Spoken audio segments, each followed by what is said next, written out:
우리 하나님께서 광야 생활을 하던 이스라엘 사람들을 가나안 땅으로 인도하기 위해서, 가나안 땅으로 인도한다기보다 뭘 하기 위해서죠? 이스라엘 민족 모세를 통하여서 광야로 간 이유가 뭡니까? 예배하려고 갔잖아요. 다른 이유가 있습니까? 여러분이 성전에 온 이유가 뭡니까? 성전에 온 이유는 하나님께 예배코자 하기 위해서 오셨습니다. 예배는 뭘까요? 우리 하나님께 드리는 행위입니다.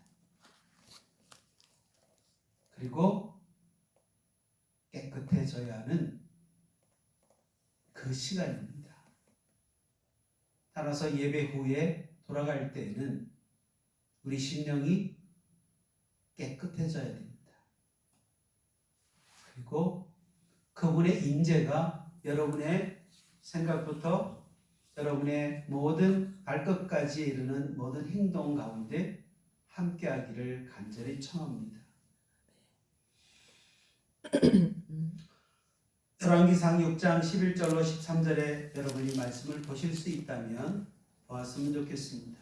6장 11절부터 13절의 말씀에 보면 여호와의 말씀이 솔로몬에게 임하여 이르시되 네가 지금 이 성전을 건축하니 내가 만일 내 법도를 따르며 내 율례를 행하며 내 모든 계명을 지켜 그대로 행하면 내가 내 아버지 다윗에게 한 말을 내게 확실히 이룰 것이요 내가 또한 이스라엘 자손 가운데서 거하며 내 백성 이스라엘을 뭐하지 않는다고요? 버리지 아니하리라. 아멘. 믿으십니까? 아멘. 여러분 한 번도 하나님은 여러분을 버린 적이 없어요. 아멘.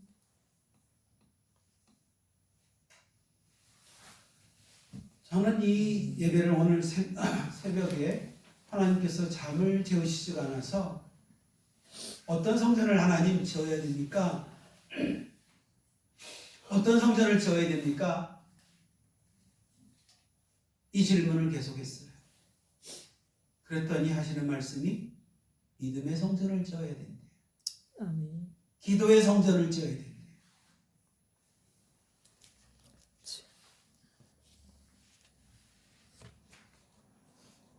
솔로몬의 성전은 얼마나 화려한지 모릅니다. 이스라엘 백성들이 광야에서 성막을 통하여서 하나님의 임재를 보았다면 거기는 불과 크기가 얼마 되지 않아요. 여러분 성막을 구경하신 적이 있다면 그렇게 크지 않는 그러한 곳입니다. 그런데요, 솔로몬의 이 성전은 얼마나 큰지 여러분에게 예를 들어 드리려고 합니다.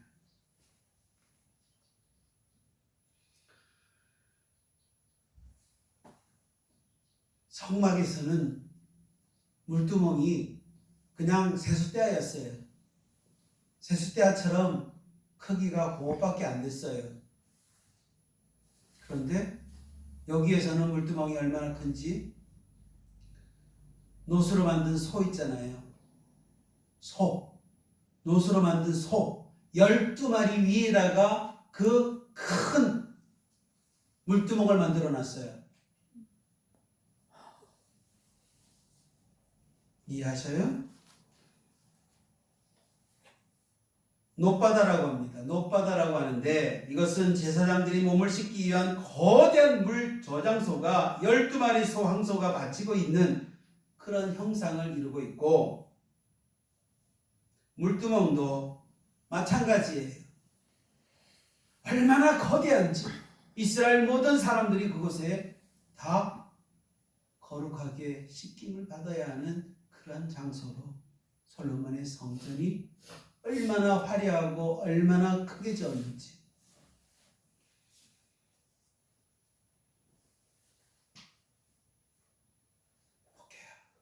솔로몬의 성전 왕궁 건축은 1절부터 12절에 왕의 위엄은 개인의 자치가 아니라 하나님 주신 평화를 다스리는 권위의 상징입니다. 몇 년 동안 지었을까요? 성막은 불과 얼마 안 지었어요. 얼마 안 되게 지었어요. 그런데 솔로몬의 성전은 몇 년간요? 7년. 성전 건축은 7년이요. 자기 궁궐은 13년 동안 지었습니다. 그걸 뭘로 지었나요? 레바논 나무 궁으로 백향목 기둥을 세워서 웅장하게 지었고요. 그 의미는 심판의 보좌가 있는 재판하는 주랑을 만들어서 공의를 실현하는 장소로 썼던 것입니다. 그리고 정교한 석재를 귀하고 크고 다듬은 돌들을 사용해서 성전과 왕궁의 기초를 견고하게 세웠습니다. 문제는 여러분 그림 제일 앞에 주부 앞에 있는 그 가운데에서 보면 기둥주랑이라고 써 있을 겁니다. 기둥주랑이라고 하는 것은 성전 앞에 성전으로 들어가는 그 기둥이 두 개가 있다 이겁니다. 그게 녹기둥으로 되어서 그 기둥의 이름이 두 개가 있습니다. 하나는 야긴이요, 하나는 보아스라고 합니다. 보아스라고 하는 사람의 이름이 어디에 나오는지 아시죠? 룻기에 나오잖아요. 그죠? 룻기에. 예, 보아스의 이름이 뭡니까? 이름의 뜻이 그에게 능력이 있다. 주님께 능력이 있다. 하나님께 능력이 있다. 그리고 야긴이라고 하는 이름의 뜻은 누가 세운다고요? 주가 세우리라. 그가 세우리라 한 뜻이에요. 그래서 양쪽 기둥이 두 개가 있단 말입니다. 놋기둥으로 세워서 그렇게 철저하게 서 있는데, 놋으로 세웠다는 것은 인간의 어떤 것으로 세운 게 아니라 하나님의 의지로 세웠다는 거예요. 하나님의 능력 위에 서 있다는 거예요. 하나님의 집은 인간의 의지가 아닙니다. 하나님의 능력 위에 서 있는 거예요. 기술자 히람의 등장이 나타나는데, 두로에서 온 놋 제조의 명장 히람이 성전의 모든 놋기구를 만듭니다. 만들면서 두 놋기둥을 세웠는 게 바로 야긴과 보아스라고 하는 그 두 기둥을 세웠다라고 합니다. 그리고 그 위에 기둥 꼭대기에 뭘로 세웠을까요? 백향목과 석류 장식을 세워서 하나님의 아름다움과 풍요로움을 상징하기 위해서 그것에 그렇게 만들었어요.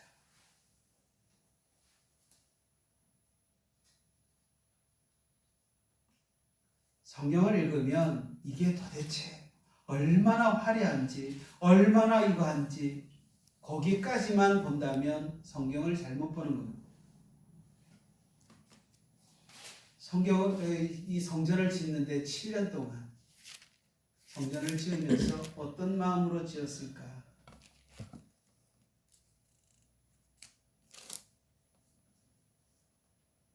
제가 제목을 이렇게 해놨죠. 말씀의 제목을 능력의 기둥을 세우고 정결한 삶을 유지합시다 라고 하는 거예요.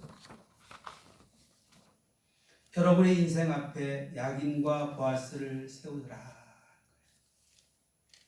주님이 세우시고 주님께 능력이 있다는 고백이 여러분의 삶의 기둥이 되시기 부탁합니다.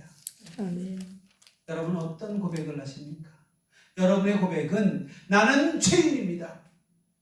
나는 할 수 없고 주님께 능력이 있으므로 주께서 세우십니다. 주님이 이루십니다. 저는 어제 누구에게 기도를 하면서도 주님이 하셨습니다. 주님이 하셨군요.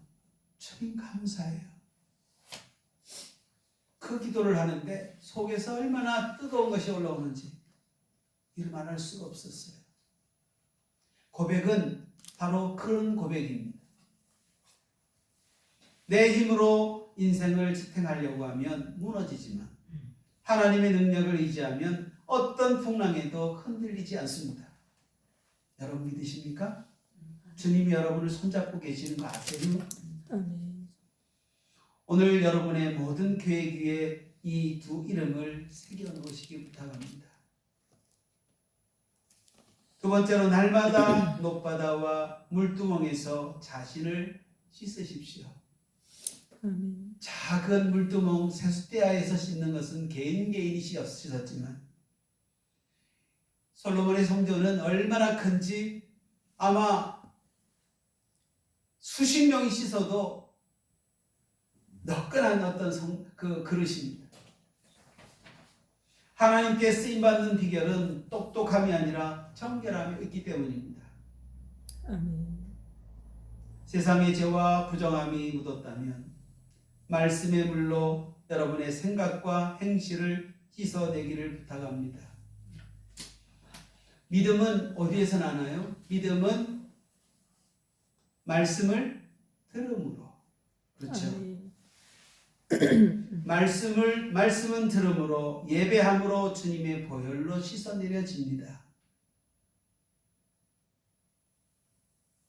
나는 죄가 없어. 나는 예배만 참석하면 돼. 정말일까요? 그분이 여러분의 생각 속에 잠식하고 계십니까? 여러분의 생각 속에서 어두움이 나를 자꾸 거늘지고 오늘 이 시간에 예배하는 우리의 주님께 초점을 맞추지 않고 주님께 향하지 아니하고 내 목소리도 하나님께 들려주지 아니하고 하나님께 예수님께 찬양을 올려드리지도 아니하고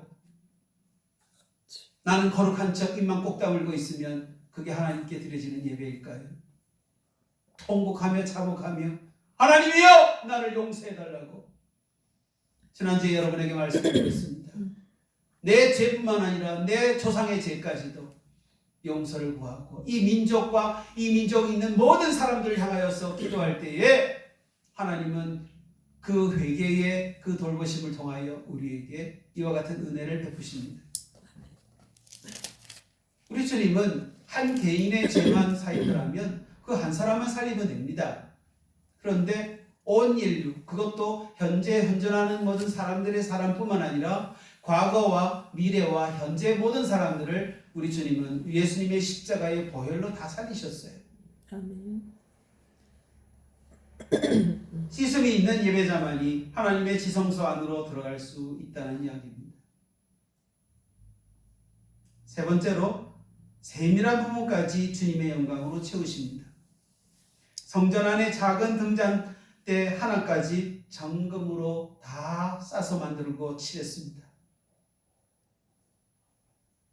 성전 안의 모든 그 작은 부스러기까지 큰 사역뿐만 아니라 이 의미는 바로 큰 사역만 잘하는 그 교회만이 교회가 아니라 우리처럼 미천하고 보잘것없고 남의 집 위에다가 세워진 이 교회이지만 그러나 여러분의 소소한 일상 작은 말 한마디 한마디까지 하나님의 성품 금으로 담아내려 노력해 봅시다.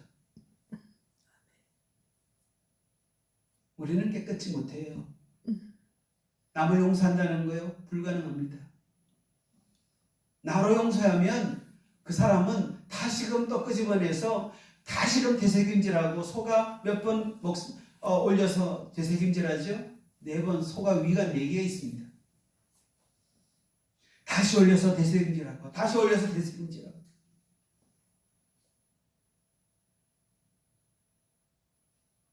우리는 말 한마디도 다른 사람의 향하는 모든 생각 그 한 말이 듣는데도 여러 번 생각을 하고 다시금 그 말에 대해서 주님의 성품을 담아서 그에게 함께 나눈다면 그것이 바로 정금같이 나온다는 그 말입니다. 여러분의 삶 전체가 정교하게 빚어진 성전 기구가 될 때 하나님이 기쁘게 사용하실 겁니다. 우리는 흙으로 빚어진 질그릇 아닙니까? 만약에 거기에 똥으로 칠해져 있다면 똥그릇이에요. 그러나 보석과 금문 보석으로 다 쌓여 있다면 그것은 뭐예요? 보석함입니다. 같은 질그릇인데 어떤 것은 똥그릇이 되고 어떤 것은 보석함이 되고 그렇게 되겠습니까? 7장에서 우리에게 묻습니다.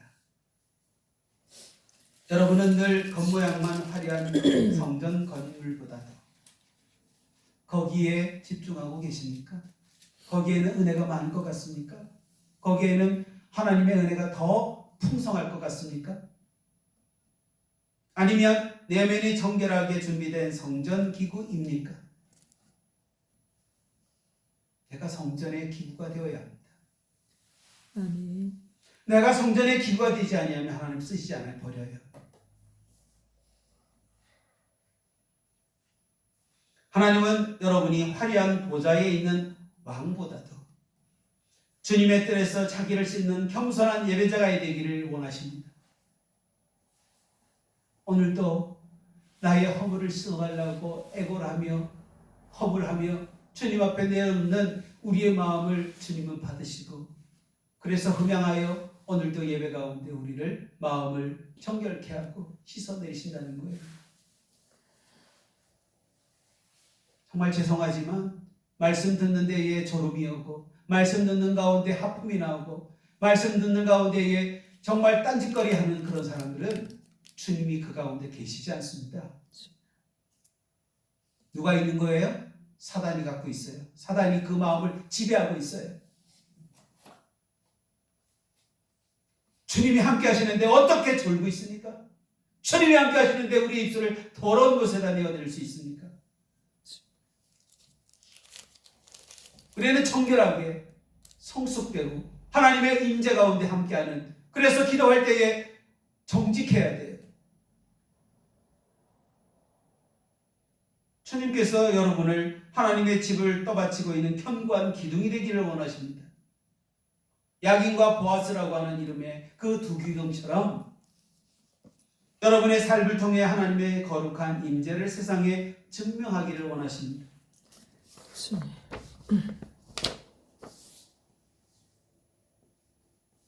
8장을 보면 성전 봉헌식과 솔로몬의 간절한 봉헌 기도가 나옵니다. 7년의 공사를 마친 성전에 하나님의 언약궤를 안치하고 하나님의 영광이 구름 가득 채워져 있는 임재 사건을 오늘 말씀을 읽을 때에 보았습니다. 또 솔로몬이 하늘을 향해 손을 펴고 드리는 장엄한 봉헌 기도는 오늘 읽지 않은 12절부터 뒤쪽에 쭉 나오고 있습니다. 성전이 단지 건물이 아닙니다. 모든 민족과 죄인들이 하나님께 돌이키는 기도의 집입니다. 내 집은 뭐 하는 집이라고요? 기도하는 집이라고 했습니다. 제가 아까 성전은 어떤 성전을 건축해야 된다고요? 첫째는 믿음의 성전, 두 번째는 기도의 성전.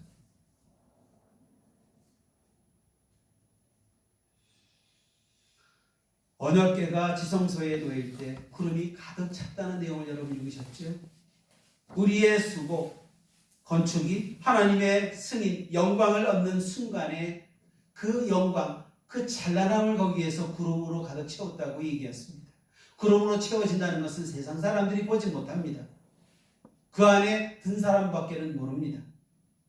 솔로몬이 성전뿐만 아니라 먼 나라의 이방인들까지 품고 기도한 것은 장차 온 인류를 위해 중보하실 그리스도의 마음으로 그렇게 한 겁니다.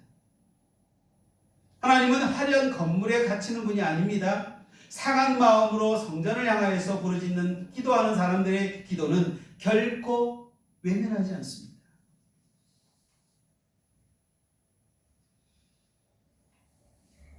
그러니 진정한 예배는 무거운 의무가 아니죠. 그냥 억지로 끌려 나오는, 어떻게 해요? 나는 시장 갈 그 장거리도 없는데 누가 가니까 누가 한 것처럼 가요? 그렇게 가면 안 돼요. 가봐야 다 팔아먹고 옵니다. 하나님의 은혜를 발견하는 축제의 장소가 바로 예배의 장소, 기도하는 곳, 바로 믿음의 성장하는 믿음의 성전입니다. 오늘 여러분의 삶에 베풀어 주신 작은 은혜를 찾아 감사의 제사를 드려보십시오. 아멘. 매일같이 내게 하나님의 은혜가 얼마나 풍성한지 여러분 계산해 보십시다. 주님의 선하심이 여러분의 하루를 즐거운 잔치로 바꾸실 거예요. 그런 주님을 만나야 되는 시간에 우리가 눈을 감고 졸고 있다고요?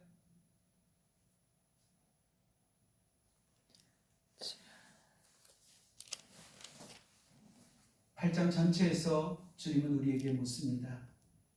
여러분은 오늘 주님의 임재를 가로막는 인간의 방해, 눈꺼풀로 자꾸 감싸게 하는 그 방해거리, 집에 뭘 갖다 놓는데 그것이 그냥 다시금 생각나게 하는 그 생각으로 하는 방해, 이것은 제사장들이 서지 못하게 함을 뜻해요.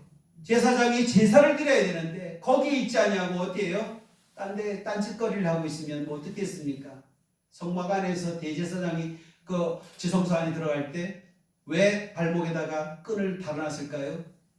1년에 한 번밖에 들어가지 않는데 들어갔다 잘못 제사 드리면 죽어서 나오기 때문에요. 아무나 또 그곳에 들어갈 수가 없습니다. 어느 정도 시간이 됐는데도 안 나오면 어떻게 해요? 발에 묶어놨는 끈을 잡아 당깁니다. 그래서 대제사장이 죽으면 그거를 장례 치러야 됐어요. 얼마나 무서운 행동인지 모릅니다. 나의 의를 드러내려고 예배합니까? 나의 의를 드러내려고 봉사를 하고 하나님 모든 사람들에게 드러냅니까? 하나님은 여러분이 화려한 건물을 자랑하기보다 주님 앞에 손을 펴서 중보자가 되기를 원하십니다. 솔로몬이 중보한 그 기도의 내용들이 얼마나 많습니까? 그렇죠? 보세요. 철저하게 기도의 내용들이 이곳에 가득 채워져 있습니다. 볼게요. 그런데 문제는 성전을 지어놓고 그 안에 뭐가 없으면 안 돼요? 언약궤가 없으면 안 돼요. 언약궤 안에는 뭐가 들었습니까? 두 돌판 외에는 아무것도 없었다라고 되어 있죠? 9절에. 우리는 하나님, 우리 주님 외에는 그 어떤 것도 이 안에 담겨져 있으면 안 된다. 여러분의 이 심령의 법궤 안에, 언약궤 안에 우리 하나님께서 우리 안에 임재하신단 말이에요. 임재하시는 그 주님이 혼자 계셔야지. 세상의 어떤 악한 것들의 모든 것들이 내 안에 함께하면 주님은 그곳에 계시지 않습니다. 아무리 아름답고 아무리 정말 크고 비싸고 그럴지라도 그 성전에는 주님이 계시지 않으면 그 성전은 뭐예요? 버리신다고 그랬어요. 버리신다.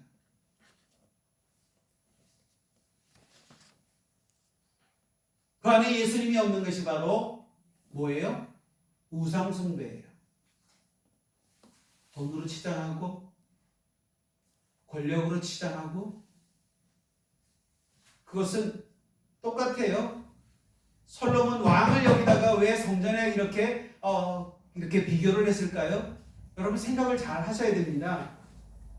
그것은 왕일지라도 헐벗은 거지일지라도 우리 안에 주님이 계시지 않으면 다 똑같다는 거예요. 하나님은 솔로몬의 기도를 들으시고 그랬죠. 여러 번의 은혜가 있었습니다. 성전을 지키자 왕이 되기 전에 이제 초기에 어떻게 합니까? 기도하면서 1,000번제를 드렸죠. 1,000번제를 드리면서 하나님께 이렇게 나는 내게 뭐예요? 지혜를 달라고. 그것은 성령을 부어달라는 거예요. 성령의 기름 부으심으로 나는 이 통치를 하게 해달라고 하는 내용이었습니다. 그런데 살면서 어떻게 합니까? 이제는 다 평화하고 다 이랬을 때 그가 한 것은 무엇이죠? 세상과 타협을 했단 말이죠. 지금 이제 아직은 초창기예요. 솔로몬의 성전을 지을 때에도 그런 마음으로 아마 가득해서 제사장 성소에서 이제 성전을 지어놓고 그 안에 언약궤를 딱 들어갔더니 하나님의 영광이 그 안에 가득 채워졌더라.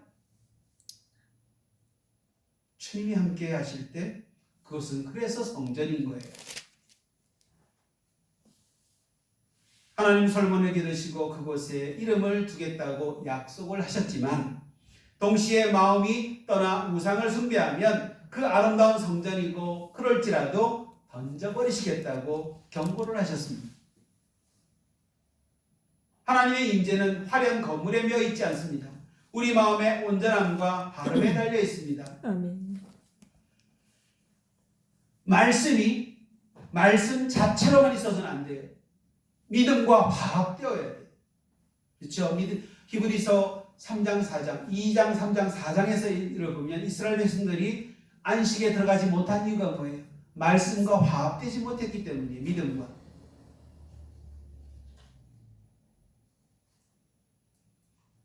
우리가 세상의 풍요와 성공 속에 있을 때일수록 우리는 더 조심해야 돼. 내가 조금 더 가졌다고 자고하거나 교만하면 하나님은 그 시간에 빨리 깨달을 수 있는 통로를 여시지만, 그러나 돌아오지 아니하면 솔로몬의 기도가 뭡니까? 저들이 혹 잘못했을지라도 어둠의 사단의 밥이 되었을지라도 그들이 돌아오면 하나님이여 용서해달라고 그 기도를 끝없이 했어요. 1절부터 5절에 보면 하나님은 우리의 기도를 들으시고 우리의 삶을 지켜보시는 인격적인 분이십니다. 응답의 확신은 뭡니까? 솔로몬이 성전과 왕궁 건축을 마쳤을 때 여호와께서 기브온에서처럼 다시 나타나십니다. 내 기도와 내가 내 앞에서 간구하는 말을 내가 들었은즉 내 눈길과, 하나님의 눈길이에요. 하나님의 눈길과 내 마음이 항상 어디에? 거기에 있다. 두렵지 않으십니까? 지금 이곳에 누가 계실까요? 주님이 계십니다. 아멘. 주님은 우리의 자세를 보고 계시고 우리의 마음을 보고 계시며 그분이 우리에게 그냥 능력이 없어서 우리 조용히 계실까요? 저는 예전에도 여러분에게 말씀드린 적이 있습니다. 너 나 하나만으로 족하니? 예. 하기 전에 깨달은 게 뭔지 아세요? 이곳에 아무도 없습니다, 아버지. 이곳에 사람은 아무도 없어요. 그런데 말씀을 들으시는 주님이 계시네요. 이 깨달음을 허락주신 거였어요. 주님이 계시는 곳에 누가 있습니까? 천군 천사들이 있습니다. 아멘. 그렇다면 주님만 들은 것이 아니라 천군 천사, 하늘에 있는 천군 천사들이 함께 대동하여 그 말씀을 듣고 계신다는 거예요. 내가 하는 한마디 한마디가 주님이 들으신다고? 저는 제 스승이 앞에서 설교할 때 떨려서 제대로 못한 적이 굉장히 많습니다. 그래서 그 많은 군중 앞에서 스승이 하는 말, 윤 목사! 네가 목사야?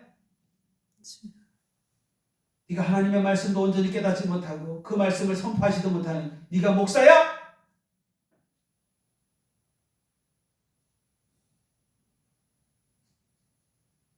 이렇게 전해야 되는데 넌 왜 그런 말을 못하니? 그것도 중국에서 수많은 사람들 앞에서 개칭패를 당한 적이 있습니다. 이런 말을 해주는 스승이 있다면 제자된 사람은요 행복한 사람이에요. 왜?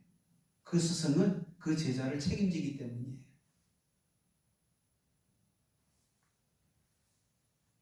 내 눈길과 하나님의 눈길과 내 마음이 항상 네 마음에 내 안에 있는 주 안에 있는 너희를 내가 항상 지켜보고 있다.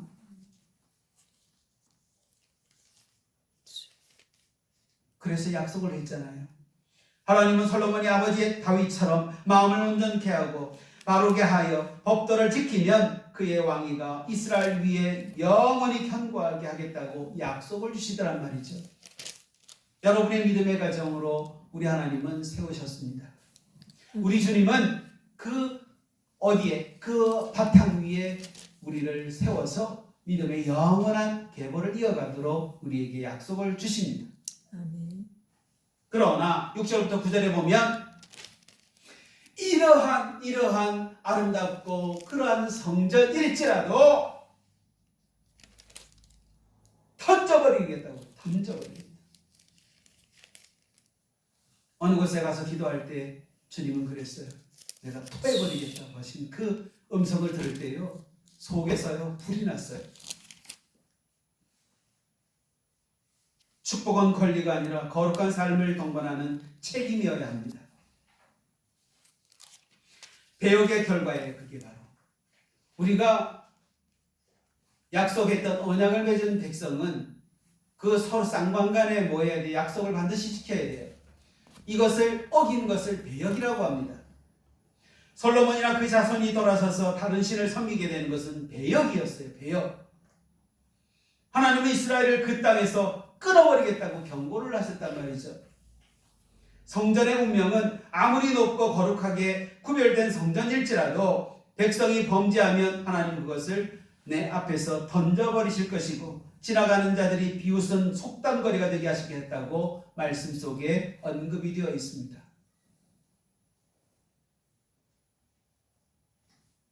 이렇게 한 이후에 솔로몬의 통치와 확장되는 권력이 10절부터 28절에 되어 있습니다. 솔로몬의 그 지혜로운 왕은 세상 모든 사람들에게 알려져서 얼마나 지혜가 높은지 그것이 모든 지역의 자랑거리가 되었습니다. 자, 말씀을 맺으려고 합니다.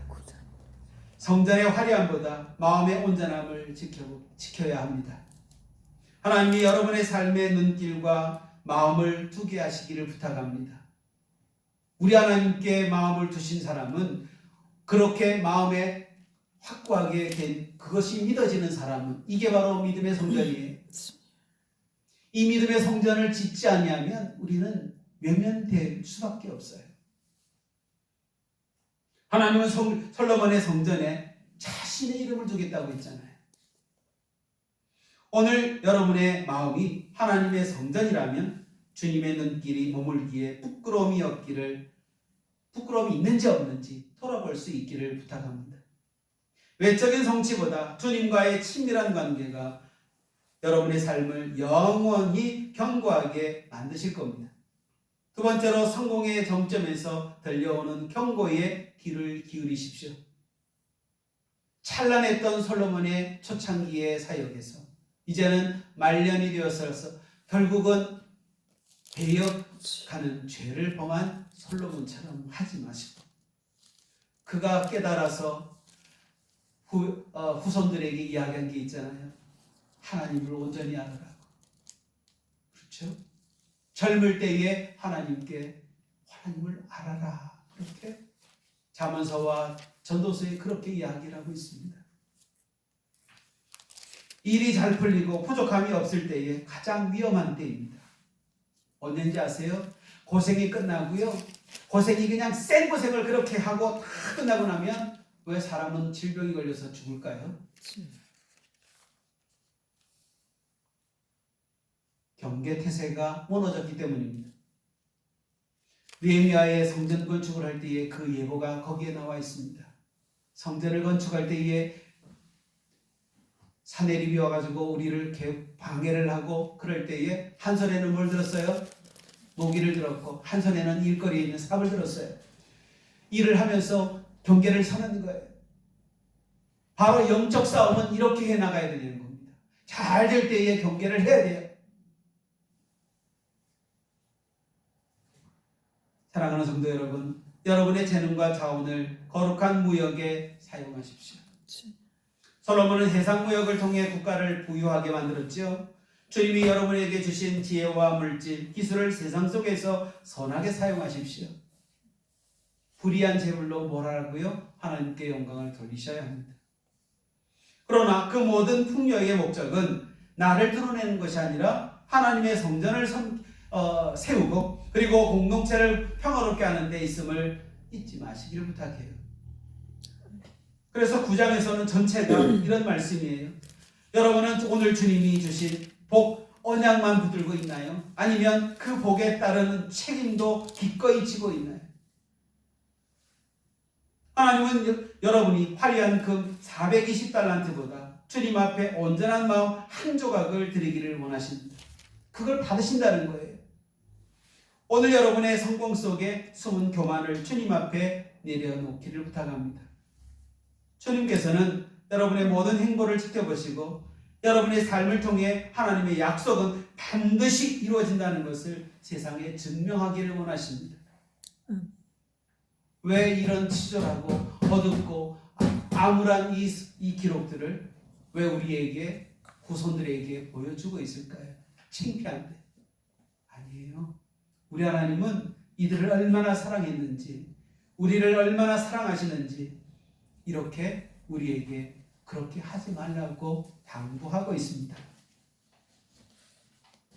성경이 우리에게 들려주는 그 음성을 여러분이 듣고 귀를 담고 눈을 부릅뜨고 주님이 하신 말씀 귀가 그냥 쫑긋이 듣고 귀가 멀지 아니하고 귀가 있는 자는 들을지어다 하신 주님의 음성을 듣기를 부탁합니다. 아멘. 그래야 복을 받아요. 그래야만 그 주님 주시는 그 말씀이 아멘으로 하다갈 수 있어요. 솔로몬의 잘못된 행동 때문에 이스라엘 전체가 다 파탄이 나고 남북이 갈라지고 이랬잖아요. 영원히 통치의 왕의 권력을 저희에게 주겠다고 다윗에게 했던 약속을 끝까지 섬기기만 합니다.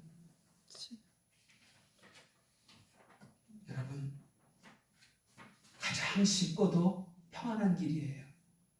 그 길을 우리는 선택을 하고 그 은혜에 귀속된 저와 여러분의 길을 예수님의 이름으로 축원합니다. 아멘. 기도하겠습니다. 아버지 감사합니다.